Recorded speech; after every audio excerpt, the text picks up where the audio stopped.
প্রশ্ন, শহীদ দিবস ও আন্তর্জাতিক মাতৃভাষা দিবসের তাৎপর্য লিখুন। মাতৃভাষা বাংলার মর্যাদা সমুন্নত রাখার জন্য 1952 সালের 21শে ফেব্রুয়ারি ভাষা শহীদদের সর্বোচ্চ আত্মত্যাগকে স্মরণ করে জাতি 21শে ফেব্রুয়ারি অমর 21শে ভাষা দিবস পালন করে। 1999 সালের 17 নভেম্বর ইউনেস্কো 21শে ফেব্রুয়ারিকে আন্তর্জাতিক মাতৃভাষা দিবস হিসেবে স্বীকৃতি দেওয়ায় বিশ্বজুড়ে দিবসটি পালিত হয়।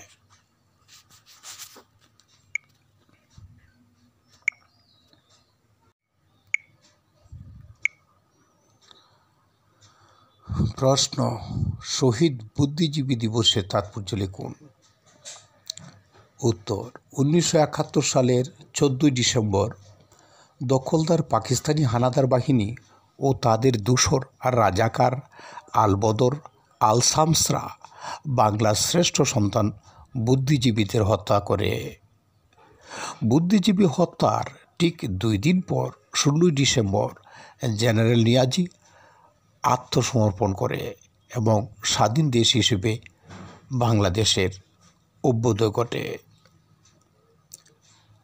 1971 সালের 14 ডিসেম্বর তাই বুদ্ধিজীবী দিবস পালিত হয়ে আসছে।